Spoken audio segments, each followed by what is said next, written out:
Internet और social media की बात हमने करनी है। इन ऐप्स पर पाबंदी की खबरें हैं। खबरें क्या हैं, बल्कि हम इसका शिकार हैं। एक्स तो कई दिनों से बंद है, हमने देखा इंटरनेट बंद हो गया, ऑफ एंड ऑन बंद हो जाता है, कर दिया जाता है। फिर दूसरी जानिब एक हमारे सेनेटर हैं बैरम तंगी साहब, उन्होंने तो सेनेट में करारदाद ही जमा करा दी। उन्होंने कहा जी बंद ही करें, इसका फ़ायदा नहीं है, गलत मालूमात आ रही हैं यहाँ से। हालांकि मालूमात तो आ रही हैं, गलत और सही का आता तो आपने करना है। खैर, ट्विटर या साबका ट्विटर मौजूदा एक्स जो है वो उस पर एक गैर एलानिया जो पाबंदी है, इस पर सिंध हाई कोर्ट का एक फैसला भी आया, मगर उस पर भी एज सच कोई इंप्लीमेंटेशन नहीं हुई। ताहाल ये पाबंदी बरकरार है इस वक्त जब मैं आपसे बात कर रहा हूँ। और कल सिंध हाई कोर्ट में इस पर समाअत भी हुई, जिसमें chief justice Sindh high court ने रिमार्क दी कि बज़ाहिर लगता है कि सोशल मीडिया को मैनेज किया जा रहा है। कौन कर रहा है ये भी सामने आ जाएगा। इस्लामाबाद हाई कोर्ट में भी सोशल मीडिया के हवाले से जो ऐप है एक्स, इसकी बंदिश के खिलाफ एक दरख्वास्त दायर हो गई है। अदालतों से पीटीए समेत जो दीगर इदारे हैं उनको नोटिस किया गया है, जवाब तलब किया गया है। इससे कई लोगों का रोजगार भी वाबस्ता है, एंड मोस्ट ऑफ ऑल हमारा रोजगार बराह रास्त तो इससे वाबस्ता नहीं है, लेकिन इन्फॉर्मेशन का इतना बड़ा जरिया है हमारे लिए। और मुझे तो पहली जो मालूमात होती है वो अब टेलीविजन चैनल्स या रिपोर्टर्स से भी पहले ट्विटर से मिलती है, फ्रैंकली स्पीकिंग। तो Twitter is very important, so is YouTube and rest of the जो प्लेटफॉर्म्स हैं। तो क्या अब हम अगर स्टेट बैंक ऑफ पाकिस्तान के फराहम करदा आदादो शुमार की बात करें तो इसके मुताबिक पिछले 5 साल में पाकिस्तान की जो IT की बरामदात हैं इसमें तकरीबन 133% इजाफा हुआ है। सो ये बहुत बड़ा है और इसके साथ साथ इसमें बहुत पोटेंशियल मौजूद है।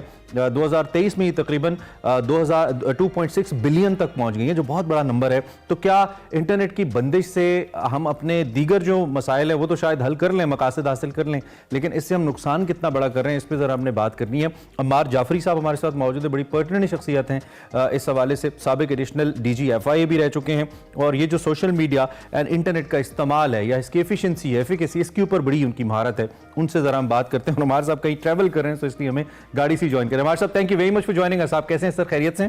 बहुत शुक्रिया आपका, बहुत शुक्रिया। Thank you so much for joining us sir, और बहुत शुक्रिया आपके टाइम के लिए। एक तो ये जो सूरत हाल हमारे यहाँ है, हर आए रोज कभी तो मुकम्मल तौर पे इंटरनेट बंद हो जाता है, कभी अपनी मनपसंद कोई ऐप या वेबसाइट बंद हो जाती है। आप इस ट्रेंड को आप सबसे पहले बताइए कैसे देखते हैं फॉर कंट्रीज लाइक पाकिस्तान? जी देखिए, सबसे पहली बात मैं पॉजिटिव बात शुरू करूंगा। पाकिस्तान दुनिया के उन मुल्कों में था जो 2002 में, यानी आज से 22 साल पहले ETO आ गया था, इलेक्ट्रॉनिक ट्रांजैक्शन ऑर्डिनेंस। कितनी बड़ी बात है, अभी कहीं नहीं आता, हमारे किसी पड़ोसी मुल्क में चीजें नहीं आई थी। 2005 के अंदर साइबर क्राइम विंग बन गया था FIA में, मैंने खुद उसको किया था, पॉइंटिंग हेड था उसका। ग्रेट। 2006 के अंदर सेनेट के अंदर सेनेटर मुशाहिद साहब के साथ मिलके हमने एक वो जमा करा दिया था कि ये होना चाहिए। उसके बाद सिलसिला बड़ा अच्छा चलता रहा। उसके बाद जब मैं रिटायर हुआ तो फिर हमने एक सेनेट में बिल पेश किया, वो भी अगेंस्ट सेनेटर मुशाहिद साहब के साथ किया मिलके, कि हमें ना साइबर सिक्योरिटी का एक कानून लाना चाहिए। साइबर क्राइम और चीज है, साइबर सिक्योरिटी और चीज है। साइबर क्राइम की कोर्ट्स होती हैं, कवानीन होते हैं, उसकी कोऑर्डिनेशन लेने के लिए FIA मौजूद है, कई इदारे बन गए हैं। लेकिन साइबर सिक्योरिटी जो है वो शेयर्ड रिस्पॉन्सिबिलिटी है, ये ख्याल रखिए। ठीक, वो मीडिया की जिम्मेदारी भी है, सिविल सोसाइटी की भी है, हर एक की जिम्मेदारी है। अच्छा, इस वक्त जो ब्लर है ना, जो धुंध नजर आ रही है, वो ये है कि इस वक्त बेशुमार स्टेक होल्डर वो आगे आ गए हैं जिनको बुनियादी चीजों का नहीं पता। पहली बात तो ये है कि जो सोशल मीडिया है ना, इसको आप रोक नहीं सकते। ये पानी की तरह है, ये ऊपर से पानी आ रहा है, आप इसको रोकेंगे साइड से निकल जाएगा। अगर ऊपर से पानी आ रहा है उसको आप रेगुलेट कर सकते हैं, चैनल बना सकते हैं, नहरें बना सकते हैं, खाले बना सकते हैं, लेकिन जब आप कोशिश करते हैं इसको रोक ले कहीं पे, तो वो इतना बड़ा डैम चाहिए कि आप सोच ये जाफरी साहब, सॉरी टू कट यू, जिन स्टेक होल्डर्स की तरफ इशारा आपने किया, इससे मुराद कौन से स्टेक होल्डर्स हैं जो आपके ख्याल में इसका सही इस्तेमाल नहीं कर रहे या रेलेवेंट इस्तेमाल नहीं? देखिए, मैं बताता हूँ, 3 स्टेक होल्डर्स होते हैं किसी भी चीज के। नंबर 1 रेगुलेटर होता है जिसको रेगुलेट करता है, नंबर 1। नंबर 2, उस रेगुलेटर के और एक्चुअल यूजर के दरमियान में इदारे होते हैं। जैसे अगर हमारे केस में लें आप, अगर हम टेलीकॉम की बात करें तो जितने भी इंटरनेट सर्विस प्रोवाइडर्स हैं, ये तमाम इदारे हैं, ये रेगुलेटर के अंडर काम कर रहे हैं। IT टेलीकॉम की बात कर रहे हैं, ठीक है।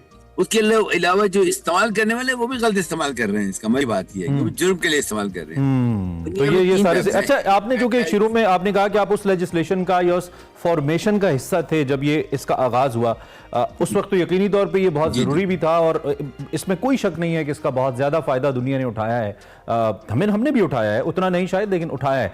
तो क्या शुरू में हमारे कुछ ऐसे सुकम रह गए, कोई ऐसे लूप होल्स रह गए? क्योंकि अभी भी मेरी इंफॉर्मेशन के मुताबिक बहुत सारे ममालिक के अंदर, जैसे कल मेरी कनाडा में एक दोस्त से, साफी दोस्त से बात हो रही थी, तो उन्होंने कहा कि वहां पे खबरें इतनी इंडिपेंडेंटली फेसबुक वगैरह से नहीं आती हैं, there is a check. So China, दीगर ममालिक, रशिया है, तो आप समझते हैं कि कहीं हमने कोई लूप होल छोड़ा फिर जिसका इतना वो फ्लड का नुकसान हो रहा है हमें? जी, इस सबसे बड़ा लूप होल ये था कि हमने डे वन से ये फर्क ही नहीं महसूस किया कि साइबर क्राइम करना और चीज है, वो एक जुर्म है, लेकिन साइबर सिक्योरिटी को इंश्योर करना वो एक डिफरेंट बॉल गेम है। उस पे अब जाके पहली मर्तबा ये सर्ट बनी है, कंप्यूटर इमरजेंसी रिस्पांस टीम बनी है NTISP के अंडर में, वेरी पॉजिटिव स्टेप।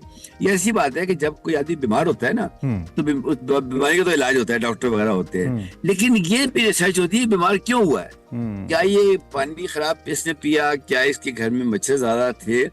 तो हमारा सारा फोकस वो डॉक्टर के ऊपर हो गया है उसके हवाले से, लेकिन घर का माहौल कैसा है जिसको पब्लिक हेल्थ कहते हैं। तो इस तरह साइबर हाइजीन भी आ चुकी है दुनिया के अंदर। 3 बातों को काइंडली आप मीडिया के थ्रू प्रमोट करें। एक तो साइबर हाइजीन को प्रमोट करें कि साइबर हाइजीन क्या चीज है, नंबर 1। नंबर 2, डिजिटल ट्रस्ट क्या चीज है। जैसे अगर आपके मेरे दरमियान में ज़ाती ताल्लुकात हैं, तो अगर आप मुझे 100 रुपये उधार मांगेंगे मैं दे दूंगा फौरन आपको, ट्रस्ट नहीं है मैं नहीं दूंगा।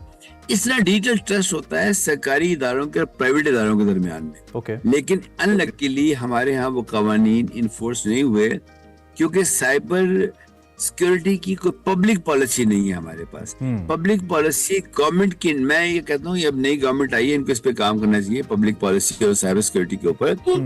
मैं फिर रिपीट करूंगा, जब हम कहते हैं ना साइबर सिक्योरिटी, लोग डर जाते हैं कि ये कोई गवर्नमेंट के मामलात में घुस रहे हैं, FIA के, नहीं ऐसा नहीं है। वो साइबर क्राइम्स है, वो करें। पीका आ गया है, ऑर्डिनेंस आ गया है, पुलिस का रोल आ गया है। लेकिन हमारा ये रवैया क्या है कि जो भी चीज है, सड़क पे कोई मसला है कंटेनर ला दें, बंद कर दें। हमारा इंटरनेट पे कोई अगर डिसबैलेंस है बंद कर दें। ये बंद करने की पॉलिसी, हम इसकी सोल्यूशन की तरफ क्यों नहीं जाते? क्या हमारे इदारों के अंदर कैपेसिटी कमजोरी? जब आपने ये कानून बनाया होगा तो आई बिलीव कोई 5-10 लोग ही होंगे जिन्होंने ये शुरू किया होगा, और फिर ये बढ़ता चला गया। अब तो इतनी बड़ी टीम्स हैं, विंग्स हैं, इदारों के रिसोर्सेज हैं, टेक्नोलॉजीज नई हैं, स्मार्ट वर्क बहुत ज्यादा हो सकता है। हम बंद ही क्यों कर देते हैं चीजों को? सर ये क्या रवैया है? अच्छा, इसका रवैये का सिर्फ वजह है कि एज ए नेशन हम रिएक्टिव हैं, हम प्रोएक्टिव नहीं है। रिएक्टिव क्या होता है कि जो वाकया हुआ उसके फौरन बाद रिएक्शन शो कर दिया। प्रोएक्टिव ये होता है कि कौमें सुकून से बैठ के उनके लीडर्स गौर करते हैं, और वो थिंक टैंक गौर करते हैं। मैं फिर बता दूं, वो थिंक टैंक गौर करते हैं। वो आम एक होता है फायर फाइटिंग अफसर, प्लीज उसको ना छेड़े, उसको अपना काम करने दे। जो मेरी तरह के लोग, लेडी वेरी फ्रैंक, मैं चाहूंगा जितने रिटायर्ड लोग हैं वो आगे आए, और जो जिनमें मुहिबुल वतनी भी हो और जो दुनिया को समझते भी हो मामलात को, वो बैठे और सोचें as a think tank proactively. Proactively होता है कि आप एंटिसिपेट करते हैं। अब मेडिसिन में ये आ गया है, अब वो आपको, अब जब जाते हैं डॉक्टर के पास तो कहते हैं टेम्परेचर चेक करो, BP ये वो करो, शुगर चेक करो। ये है रिएक्टिव कि हो गया, अब क्या करना है। लेकिन इसके लिए फिर जब सब आपको कोई प्लेटफॉर्म भी तो चाहिए होगा ना अपने तौर पे। तो आपके ख्यालात हैं, आप कर भी रहे होंगे कुछ ना कुछ, आप जैसे और जो प्लेटफॉर्म क्या हो सकता है जिस प्लेटफॉर्म पे आप जैसे अजहान इकट्ठे हों, आपके ख्याल में वो क्या प्लेटफॉर्म, कौन इनिशिएटिव लेंगे? प्लेटफॉर्म होना चाहिए डिजिटल पाकिस्तान। मैं ओपनली बता रहा हूँ आपको, ये डिजिटल पाकिस्तान की ओनरशिप लेनी चाहिए गवर्नमेंट ऑफ पाकिस्तान को। मैं तो कहता हूँ अपने आप को फाउंडर डिजिटल पाकिस्तान, बाकी सब इदारे अपने अपनी जिम्मेदारियां संभालें। 1 पॉइंट एजेंडा हो कि जो हमारा ये इस वक्त मैनुअल पाकिस्तान चल रहा है, इसको डिजिटलाइज किया जाए हर चीज को। देखिए, हमें अच्छी बात करनी चाहिए। इस वक्त पाकिस्तान में बड़े अच्छे काम हो रहे हैं। मैं फिर कह रहा हूँ, ये जितनी सूबाई हुकूमतें हैं, जैसे पंजाब इंफॉर्मेशन टेक्नोलॉजी बोर्ड है, NITB है, मिनिस्ट्री है, PTA है, सब काम कर रहे हैं, लेकिन थोड़े से हौसले हिम्मत के साथ, और मीडिया बहुत। अच्छा, अब आखिरी सवाल मेरा लास्ट 1 मिनट में, वो बहुत ही इंपॉर्टेंट है। दो कि आपके जवाब उसके आसपास ही रहे हैं इससे पहले भी। जो यूजर है जी, यूजर को कैसे हम, क्या वो खुद से ही वक्त के साथ साथ जिसे कहते हैं ना सीखता चला जाएगा और ग्रूम हो जाएगा, ग्रो कर जाएगा, या फिर आपके ख्याल में हमारे जो सिलेबसेस हैं या हमारी जो कैंपेन्स हैं बाकायदा तौर पे ऑफिस के अंदर वर्कशॉप्स की जाएं सोशल मीडिया के हवाले से, how to use it, I mean what kind of content you are suppose to retweet, इस तरह के हवाले, इसके लिए क्या करें यूजर को एजुकेट करने के लिए, उसको अपने हाल पे छोड़ दें? बहुत जरूरी है, ये बहुत जरूरी। नहीं, सबसे ज्यादा हम जोर देना चाहिए हमें अपनी यूथ के ऊपर से। यूथ इस वक्त फ्यूचर लीडर ऑफ पाकिस्तान है, वो पढ़ रहे हैं स्कूलों में, कॉलेजेस में, यूनिवर्सिटीज के अंदर। सबसे पहले उनके सिलेबस में शामिल किया जाए साइबर सिक्योरिटी को, कि how to remain secure in cyber space. Cyber parenting पे जोर देना चाहिए, बच्चों को घरों में सिखाना चाहिए। कहते हैं you need a village to build a child, हमें पूरे मुल्क को अपने बच्चों को संभालना चाहिए, पहली बात तो ये हो गई। उसके बाद ये जो पढ़ लिख के फील्ड में लोग आ गए हैं, इन पे जुर्माने होने चाहिए। ये एक साइबर वायलेशन करें, मैं समझता हूँ इनको सजा ना दें, वो एक अजीब मसला है।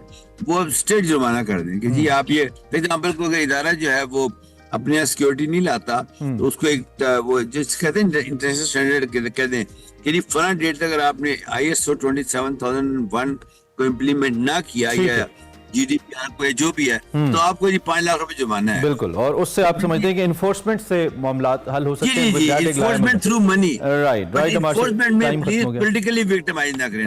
Politically victimise. राइट। अमार जाफरी साहब एक एडिशनल FI है। थैंक यू वेरी मच, आपने हमें ज्वाइन किया आफ्टर बिजी स्केड्यूल, एंड बड़ी इंपॉर्टेंट बात की तो उन्होंने कहा कि जो लोग इस मामले को समझते हैं वो एक डिजिटल प्लेटफॉर्म डिजिटल पाकिस्तान के प्लेटफॉर्म पे इकट्ठे बैठें, गवर्नमेंट उनकी रहनुमाई करे और गवर्नमेंट उनको फैसिलिटेट करे, एक लायामल बने, और फिर ग्रास रूट लेवल के ऊपर भी लोगों को, यूजर्स को बताया जाए कि how to use social media. इससे शायद ये तब्दीली आ सकती है, बट ये वक्त की बड़ी जरूरत है। लेकिन वंस अगेन बंद करना कोई सोल्यूशन नहीं है।